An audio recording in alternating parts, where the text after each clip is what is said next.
नमस्कार। ये सोचना भी कितना अजीब लगता है ना, कि एक मंदिर बनाने के लिए पत्थर जोड़े नहीं बल्कि एक पूरे पहाड़ को ही तराश दिया जाए। आज हम भारतीय मंदिर वास्तुकला की इसी हैरत अंगेज दुनिया में उतरने वाले हैं। ये एक ऐसी कहानी है जो सच पूछिए तो पत्थरों में ही लिखी गई है। तो सवाल यही है, एक मंदिर कैसे बनता है? ईंट पर ईंट या पत्थर पर पत्थर रखकर नहीं, बल्कि एक ही विशाल पहाड़ को काट कर तराश कर। ये सवाल आर्किटेक्चर के बारे में हमारी पूरी सोच को पलट देता है और हमें सीधे उन प्राचीन भारतीय कारीगरों की अविश्वसनीय मतलब अकल्पनीय प्रतिभा के सामने लाकर खड़ा कर देता है। तो हमारा ये जो सफर है ना, ये 3 कमाल के पड़ावों से गुजरेगा। हम देखेंगे कि कैसे कारीगरों ने पहले तो चट्टानों के अंदर से मंदिर तराशे, फिर एक ही पत्थर से पूरा का पूरा मंदिर ही बना दिया और फिर आखिर में अलग अलग पत्थरों को जोड़कर आसमान को छूने वाली इमारतें खड़ी कर दी। तो चलिए शुरू करते हैं पहले पड़ाव से। ये मंदिर बनाने का सबसे हैरत अंगेज तरीका है, जिसे कहते हैं जीवित चट्टान से तराशी गई वास्तुकला। टेक्निकली इसे कहते हैं रॉक कट आर्किटेक्चर। अब इसको ऐसे समझिए, ये कुछ बनाने जैसा नहीं है, ये कुछ हटाने जैसा है। जैसे एक मूर्तिकार पत्थर से फालतू हिस्से हटाकर मूर्ति निकालता है, ठीक वैसे ही यहाँ कारीगर पहाड़ के फालतू हिस्से हटाते जाते थे जब तक कि अंदर छिपा हुआ मंदिर बाहर ना आ जाए। मतलब कुछ जोड़ा नहीं, सिर्फ घटाया।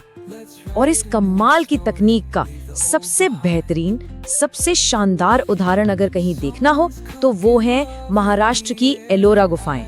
और ये सिर्फ आर्किटेक्चर का कमाल नहीं है, ये उस दौर के धार्मिक सौहार्द का भी एक जीता जागता सबूत है। सोचिए, एक ही चट्टानी पहाड़ी पर एक के बाद एक पूरी 34 गुफाएं तराशी गई हैं। पर एलोरा को जो बात सच में सबसे अलग बनाती है वो ये है कि ये 34 गुफाएं किसी एक धर्म की नहीं, बल्कि 3 अलग अलग धर्मों की हैं।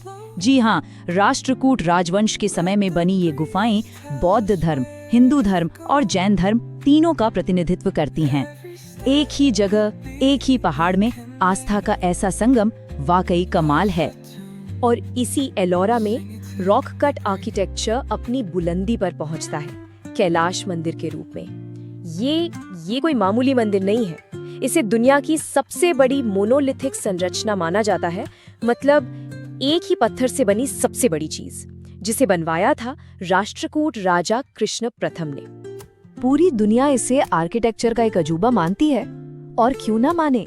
जरा सोच कर देखिए, इसे बनाने के लिए कोई नींव नहीं खोदी गई, ना ही कोई पत्थर नीचे से ऊपर ले जाया गया। कारीगरों ने पहाड़ की चोटी से ऊपर से नीचे की तरफ तराशना शुरू किया और तराशते तराशते पूरे मंदिर को पहाड़ से अलग कर दिया। दिमाग चकरा जाता है ये सोचकर। तो ये तो था पहाड़ के अंदर से मंदिर निकालना। अब चलते हैं हमारे सफर के दूसरे पड़ाव पर। देखते हैं कि ये कला आगे कैसे बढ़ी। अब भी मंदिर एक ही पत्थर से बन रहे थे, लेकिन अब वो गुफा में नहीं बल्कि खुले में आजाद खड़े थे। और इसका सबसे खूबसूरत उदाहरण हमें मिलता है महाबलीपुरम में, जिन्हें रथ कहा जाता है। पल्लव राजा नरसिंहवर्मन प्रथम के दौर में कारीगरों ने बड़ी बड़ी चट्टानों को तराशा और उन्हें मंदिरों की शक्ल दी। और ये देखने में ठीक वैसे लगते हैं जैसे देवताओं के विशाल रथ हमेशा हमेशा के लिए पत्थर के बन गए हों। और मजे की बात यह है कि हर रथ एक दूसरे से बिल्कुल अलग है, साइज में भी और डिजाइन में भी।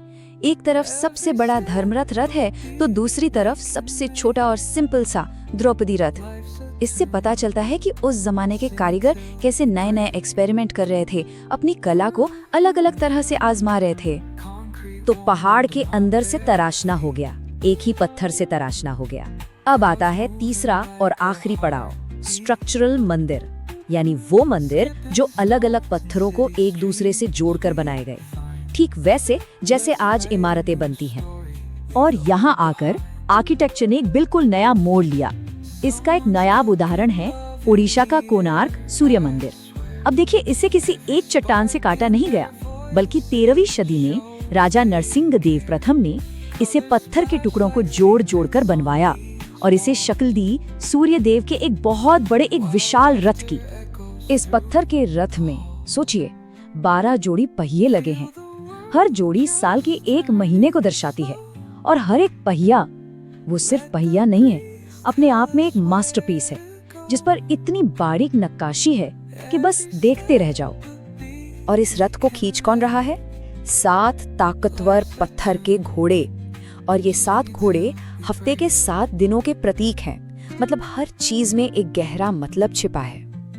ये मंदिर इतना बड़ा है और इसके पत्थर का रंग इतना गहरा है कि सदियों पहले समंदर से गुजरने वाले यूरोपियन नाविक इसे एक लैंडमार्क की तरह इस्तेमाल करते थे और उन्हीं लोगों ने इसे नाम दिया ब्लैक पगोड़ा।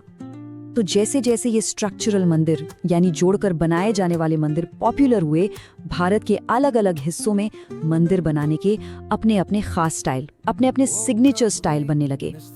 मोटे तौर पर भारत में मंदिर बनाने की 3 बड़े स्टाइल हैं। उत्तर भारत में है नागर शैली, जिसकी पहचान है इसका घुमावदार शिखर। फिर दक्षिण भारत में है द्रविड़ स्टाइल, जिसका टावर, जिसे विमान कहते हैं, एक पिरामिड की तरह सीढ़ी नुमा होता है। और फिर इन दोनों के बीच डेक्कन के इलाके में एक तीसरी स्टाइल बनी वेसर, जो कि नागर और द्रविड़ दोनों का एक खूबसूरत मिक्सचर है। नागा स्टाइल की बात करें तो इसका सबसे शानदार उदाहरण है खजुराहो के मंदिर। इन्हें चंदेल राजाओं ने बनवाया था। ये मंदिर अपने ऊंचे ऊंचे शिखरों और उन पर की गई कमाल की मूर्ति कला के लिए पूरी दुनिया में जाने जाते हैं। और जब हम दक्षिण की द्रविड़ शैली की बात करते हैं तो एक चीज को नजरअंदाज नहीं कर सकते, और वो है गोपुरम। ये सिर्फ एंट्री गेट नहीं होते, ये अपने आप में एक विशाल शानदार स्ट्रक्चर होते हैं। मंदिरों के बड़े बड़े सजे धजे एंट्रेंस, कई बार तो ये मेन मंदिर से भी ऊंचे होते हैं और इन पर हजारों देवी देवताओं की मूर्तियां बनी होती हैं। तो चलिए अब इस पूरे सफर को समेटते हैं और देखते हैं कि इन जगहों की अहमियत आज पूरी दुनिया के लिए क्या है। बात यह है कि ये मंदिर, ये गुफाएं सिर्फ भारत की नहीं बल्कि पूरी दुनिया की धरोहर हैं। ये इंसानी कमाल की निशानियां हैं और इसीलिए चाहे एलोरा की गुफाएं हो, कोणार्क सूर्य मंदिर हो, खजुराहो हो या फिर महाबलीपुरम, इन सभी जगहों को यूनेस्को ने वर्ल्ड हेरिटेज साइट का दर्जा दिया है। तो आखिर में ये समझना जरूरी है कि ये पत्थर सिर्फ पत्थर नहीं है, ये इमारतें नहीं है, ये अपने जमाने की कहानियां हैं, उस दौर के विश्वास की, कला की और इंसान की उस क्रिएटिविटी की जिसकी कोई सीमा नहीं। और ये सब देखकर एक सवाल मन में जरूर उठता है कि आज से 1000 साल बाद हमारी बनाई हुई ये इमारतें, हमारे शहर आने वाली पीढ़ियों से क्या कहानी कहेंगे।